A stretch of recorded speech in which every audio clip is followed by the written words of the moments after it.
Tratado breve sobre la vanidad de una señora y el oro de un can. Hace unos 500 años, en la región castellana de Castilla la Vieja, cerca de Valladolid, vivía la protagonista de esta historia, una dama conocida entre sus vecinos como la santurrona de la nariz respingada. Jamás miraba a nadie sin levantar la barbilla, salvo para criticar el estado de sus zapatos. Su nombre completo era tan ampuloso como su ego, Doña Constanza de Albornoz y Valderrama, un ejemplo viviente de las apariencias llevadas al extremo. Su guardarropa era la envidia del pueblo, vestidos largos con bordados, zapatos de charol reluciente, pelucas empolvadas, abanicos de encaje que manejaba como sables de distinción. Pero su joyero, su joyero era otra historia. En él solo reposaban dos tesoros, un anillo de oro, recuerdo de sus votos matrimoniales, y un collar de plata que lucía con terco orgullo en cada fiesta del pueblo. Aunque solía ennegrecerse con los perfumes que se aplicaba profusamente, para ella era un emblema de nobleza. «Plata fina», solía decir, señalando su cuello con dedos enguantados, convencida de que aquel adorno, escaso en Castilla la Vieja, era símbolo inequívoco de distinción. La realidad era más modesta. El collar no superaba los 18 quilates, sus eslabones eran delgados, y el uso constante lo teñía de un gris opaco. Pero en una época en que la plata era más rara que un campesino sentado en plena cosecha de cebada, aquel adorno bastaba para despertar codicia. Con su andar altivo, sus trajes floridos, y su constante hambre de aprobación, Doña Constanza era blanco permanente de chismes y cuchicheos. Pero eso, claro está, le importaba tanto como los zapatos ajenos. Nada. Mientras llevara su collar de plata, se sentía más ilustre que el mismísimo rey. En cambio, al otro lado del mundo, en tierras que los europeos recién comenzaban a llamar el Nuevo Mundo, aunque ya llevaban milenios habitadas, vivía Yuma, un perro descendiente del sagrado Xoloitzcuintli, considerado por algunos pueblos indígenas como el guía de las almas hacia el inframundo. Yuma no conocía ni obedecía a dueños, era tratado como una divinidad terrestre, vagaba a voluntad, dormía donde quería y comía lo que encontraba.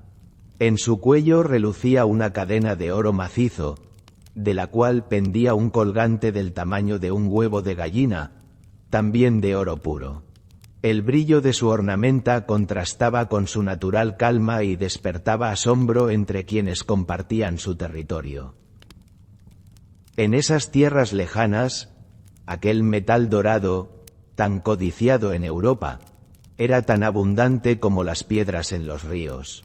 Durante la estación seca, cuando bajaban los caudales, los pájaros y los monos revoloteaban no por peces ni frutas, sino por los destellos dorados que emergían entre del lecho fluvial. Las playas de los ríos se teñían de oro bajo el sol, y los habitantes del lugar, más preocupados por la cosecha, la caza o la danza ritual, apenas reparaban en el metal que pisaban. Mientras Yuma chapoteaba en los lodazales para refrescarse, con su cadena de oro tintineando al compás de sus brincos, Doña Constanza se pavoneaba entre los nobles de Castilla con su collar de plata ennegrecida, repitiendo: «Vean qué finura», orgullosa, convencida de que aquella joya la hacía única. Pero entonces llegaron los rumores. Un barco atracó en el puerto de Santander cargado de relatos fantásticos y exageraciones del otro lado del océano. Los marineros hablaban de tierras exuberantes, gentes semidesnudas, idiomas incomprensibles y, sobre todo, de montañas donde el oro brotaba como las malas hierbas en los sembrados de Castilla. Había tanto metal precioso que hasta los perros, sí, Los perros llevaban joyas como reyes. Al oír semejantes historias, doña Constanza se llevó la mano al cuello con gesto nervioso. Negaba con la cabeza, murmurando para sí. Borrachos y mentirosos. Un perro con joyas de oro. Imposible. Tengo que verlo con mis propios ojos. El destino conspiró a su favor. Su esposo fue nombrado funcionario en aquellas nuevas tierras lejanas y prometedoras. Y ella, decidida a confirmar que ningún perro podía superarla en elegancia, se embarcó sin vacilar. Pocas mujeres se atrevieron a semejante travesía, pero Constanza no solo buscaba estatus. Quería asegurarse de que su collar seguiría siendo el símbolo de nobleza. Incluso al otro lado del mundo. El viaje duró 2 largos meses, aunque para ella fue más llevadero gracias a una alegre banda de músicos que amenizaba las carabelas reales. Al llegar, se vistió con su traje más refinado, espolvoreó su nariz y abrochó con ceremonia su collar de plata, imaginando multitudes vitoreándola. La realidad fue menos poética. El barco encalló en una zona rocosa. Tuvieron que desembarcar con el agua hasta la cintura, su vestido empapado y el maquillaje corrido. Ni un alma los esperaba. Un recibimiento diferente al que soñaba. En los días siguientes, su presencia pasó casi desapercibida entre los habitantes del lugar. Ni su piel clara ni sus trajes llamativos bastaban para destacar entre una comunidad entregada a la cosecha, la música y a los baños en ríos de fondos dorados. Pero Constanza no había olvidado su misión. Encontrar al perro de las historias que se susurraron en las tabernas, entre tragos, humo y exageraciones. Durante semanas husmeó con disimulo y sin resultado alguno, comenzó a pensar que todo había sido una fantasía, hasta que ocurrió. Una tarde calurosa, mientras maldecía por haber emprendido un viaje tan inútil, vio una silueta emerger entre los árboles. Era un perro mediano, tranquilo, masticando un hueso del banquete de la noche anterior. Colgando de su cuello, brillaban la cadena de oro y el colgante legendario. Era Yuma. Doña Constanza lo observó boquiabierta.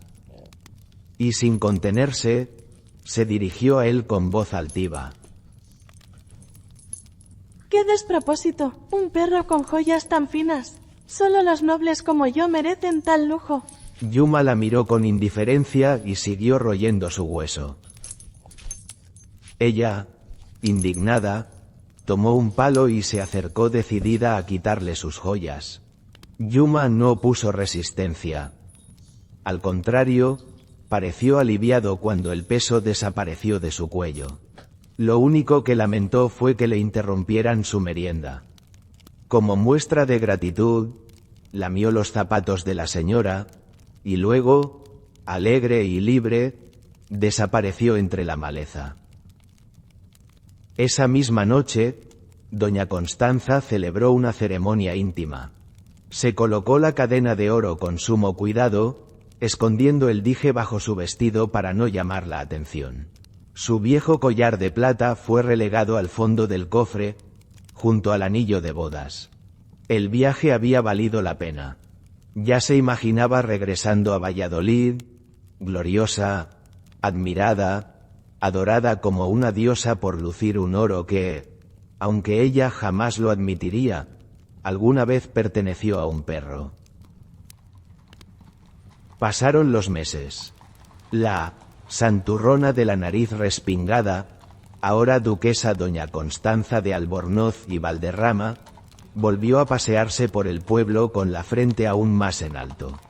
Su nuevo collar dorado destellaba bajo el sol, y todos la miraban con asombro y envidia. Mientras tanto, en algún rincón del Nuevo Mundo, Yuma deambulaba feliz, más libre que nunca, agradecido por haber sido liberado al fin del yugo dorado que había cargado desde cachorro.